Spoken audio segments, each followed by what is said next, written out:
इस समय हम मुजफ्फरनगर में हैं और उस जगह पर हैं जिसको मुजफ्फरनगर की पहचान कही जाती है, यानी शिव चौक पर हैं। और जब मुजफ्फरनगर की बात होती है तो पश्चिमी उत्तर प्रदेश की राजनीतिक राजधानी कही जाती है। क्यों कही जाती है?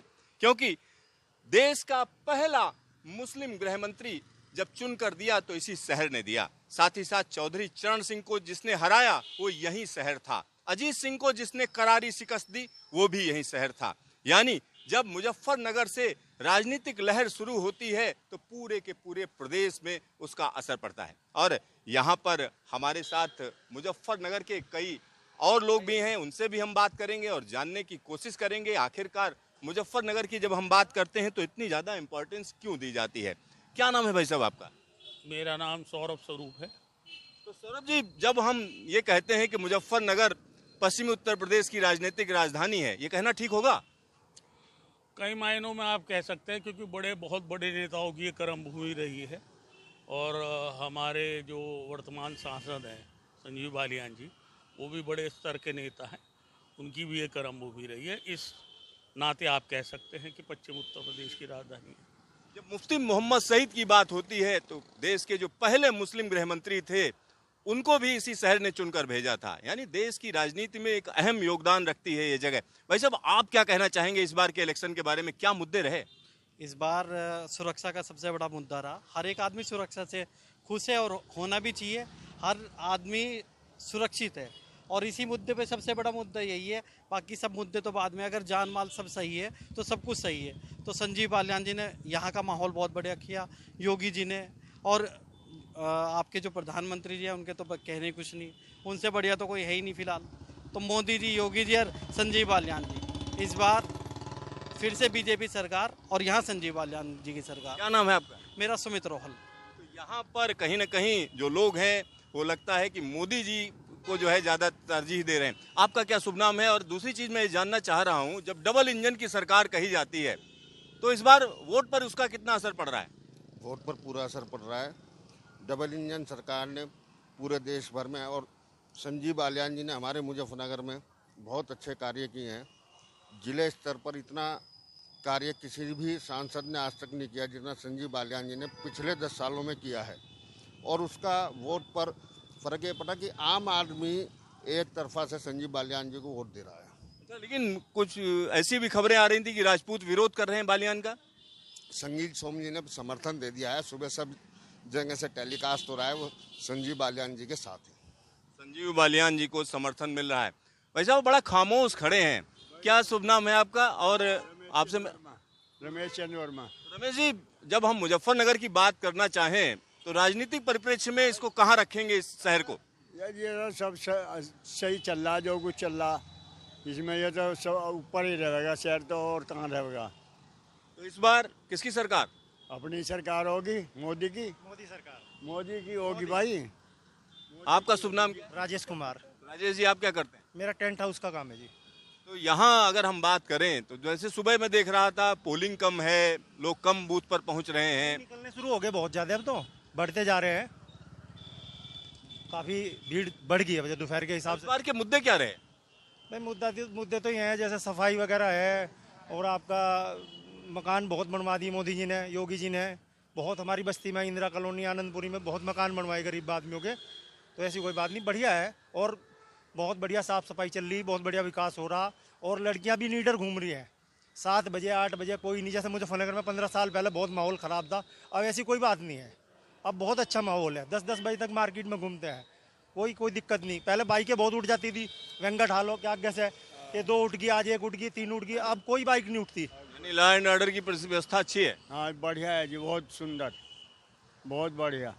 यहाँ पर आप समझिए कई बड़े बदलाव ये शहर दिखाता है। और यहाँ पर आप देख सकते हैं कि किस तरह से ये शहर का सेंटर है। और सबसे बड़ी बात ये है कि इस जगह की जब हम बात करते हैं, भाई साहब बात करेंगे नहीं, तो यहाँ पर आप जी, हाँ, शिव चौक की तो बात ही निराली है। अच्छा, हाँ, शिव चौक की बात निराली है। तो यहाँ आप देख सकते हैं कि किस तरीके से शिव चौक कुछ अलग ही कहानी कह रहा है, क्योंकि इस शहर की वाकई बड़ी पहचान है। और हमारे साथ ब्रह्म प्रकाश दुबे जी भी हैं, जो कि सीनियर जर्नलिस्ट हैं, लगातार राजनीतिक विषयों पर नजर रहती है।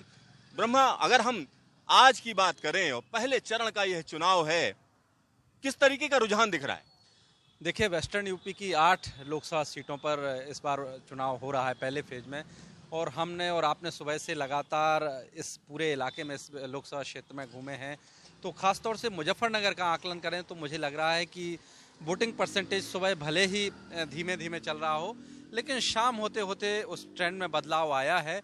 और जो जिस तरह से पहले समीकरण थे इस इलाके में, ये माना जा रहा था कि एंटी इनकम्बेंसी वोट का कुछ असर रहेगा संजीव बालियान के सामने, चूँकि मलिक उम्मीदवार हैं दूसरी तरफ से, सपा की तरफ से, तो ये माना जा रहा है कि जो नाराज़गी थी, कहा जा रहा था कि राजपूत तबके की नाराज़गी है, क्षत्रिय तबके की नाराज़गी है, लेकिन आप देखिए वोटिंग आते आते लगता है कि वो जो गैप था, डिफरेंसेस था, वो डिफरेंसेस ख़त्म हो गया है। और लग रहा है कि जो वोट परसेंटेज जिस लिहाज से अब हो रहा है कि मुकाबला यहाँ पर शायद भारी पड़े संजीव बालियान, जिस तरह हम लोगों से बात कर पा रहे हैं, आकलन कर पा रहे हैं। हालांकि आपने ही बताया कि ये शहर है, ऐतिहासिक है, यहाँ पर कई बड़े राजनीतिक जो हैं नेताओं को धराशाही किया है यहाँ की जनता ने, और एक राजनीतिक राजधानी भी आप कह सकते हैं, पॉलिटिकल कैपिटल कह सकते हैं उत्तर प्रदेश की, कि यहाँ जो होता है, जो यहाँ से ट्रेंड बनता है, वो लखनऊ होते हुए वहाँ से रास्ता दिल्ली को जाता है। तो अभी देखिए वोटिंग के लिए मैं, हालांकि कुछ घंटे का वक्त है, लेकिन लग रहा है कि मुकाबला अच्छा खासा है इस सीट पर। सिद्धार्थ, यहाँ पर और मुद्दों की बात करें, क्योंकि कई लोगों से हम लोगों ने बात की, तो कुछ लोग उसमें लॉ एंड ऑर्डर की बात कर रहे हैं, कुछ कह रहे हैं कि एक देश की जो मजबूत इमेज है, इन सारी चीज़ों पर बात कर रहे हैं। तो आपको क्या लगता है कौन कौन से मुद्दे जो है प्रभावित रहे, यानी ज़्यादा प्रभावी रहे इस इलेक्शन में? देखिए मुझे लग रहा है कि अभी भी जो मोदी का जो चेहरा है वो कहीं ना कहीं इस चुनाव में भी है। और हमारे साथ जैसे यहाँ के लोग हैं, उन्हीं से पूछ लेते हैं। क्यों भाई साहब, मुझे अगर हम लोग बात करें तो क्या किस पर ये वोट हो रहा है? अगर लोग वोट कर रहे हैं, क्या मोदी के चेहरे पर, या योगी के चेहरे पर, या कैंडिडेट के चेहरे पर? मोदी जी और योगी जी के चेहरे पे ही है, मेन तो यही है जी। इनका कोई तोड़ नहीं है किसी बात का, पूरी दुनिया इनके पीछे है। चाहे वैसे कहो जाओ, एक तरफा ही है चुनाव, बीजेपी पक्ष में ही है ज्यादा चुनाव। तो यानी कैंडिडेट से ज्यादा पीएम के चेहरे पे वोट पड़ रहा है। नहीं, बालियान जी की भी अच्छी इमेज है, ऐसी बात नहीं भाई। डबल लाइन बनवा दी इन्होंने, और भी बहुत कार्य करवाए, ऐसी बात नहीं। हर जनसभा में भी रहे हैं, लेकिन मोदी और योगी तो है ही है। लेकिन 10 साल हो गए तो कुछ नाराजगी हो जाती है अजी नहीं, ये कैंडिडेट तो से। कहने की है बातें, नहीं तो ऐसा कुछ नहीं। और ऑप्शन भी तो नहीं रहता आदमी पे, जो जिस तरफ चला गया वो जा ही रहा बस। नहीं, लेकिन माना जा रहा है कि मुस्लिम वोट पोलराइज होकर चुनौती भी खड़ी करेगा। नहीं, कुछ मुस्लिम तो जो है इधर भी है, ऐसी बात नहीं। इधर भी डाल रहे हो वोट, ऐसी बात नहीं। बदल रहा समाज है, वैसी बात नहीं। अच्छा। भाई सबका विकास तो सबका हो ही रहा है, ऐसा तो कुछ नहीं हो रहा। राशन भी सबको फ्री मिल रहा है, और सारी सुविधाएं प्रधानमंत्री की योजना से, लोन वगैरह भी हो रहे हैं। बड़ा मुद्दा क्या रहा है इस बार इस इलाके में? बस बड़ा मुद्दे तो ये है ही है जो मैंने बता दिए पहले भी। विकास। हाँ, विकास तो ठीक हो रहा है। ब्रह्मा, एक और चीज़ मैं कई ऐसी जगहों पे हम लोग गए जहाँ पर गरीब लोग हैं या किसान लोग हैं, मजदूर हैं, तो उनका एक जो मुफ्त राशन की बात है, वो कहीं ना कहीं कह रहे हैं हमको बड़ी मजबूती दे रहा है। बिल्कुल बिल्कुल। और देखिए सिर्फ इस चुनाव में नहीं, हमने उत्तर प्रदेश के विधानसभा चुनाव में भी देखा था कि एक बड़ा जो है लोगों के ने इस मुद्दे पर बड़ा वोट किया था कि उन्हें राशन मिल रहा है, यहाँ तक कि आपको तेल मिल रहा, नमक मिल रहा, दाल मिल रही, चावल मिल रहा, तो सब मिल रहा है। तो ये बड़ा फैक्टर है। और ख़ास तौर से सबसे बड़ा है, देखो इस चुनाव में भी चेहरा मोदी और योगी का, जो भाई साहब भी बता रहे हैं कि उस पर भरोसा जता रही है जनता, और मुझे लगता है कि इसका बेनिफिट बीजेपी को मिलेगा। तो यहाँ पर आप समझिए, यह जगह अपने आप में अनोखी जगह है मुजफ्फरनगर। तमाम लोगों ने सुना होगा, और यहाँ तरह तरह की चीज़ें होती रहती हैं, और हमेशा ये कहीं ना कहीं देश को राजनीतिक दिशा देने वाली जगह है। तो मुजफ्फरनगर एक बार फिर से हम कह सकते हैं कि एक राजनीतिक दिशा देगा, और इसमें किसी को संदेह नहीं होना चाहिए। कैमरामैन शकील अहमद के साथ सिद्धार्थ, न्यूज स्टेशन, मुजफ्फरनगर।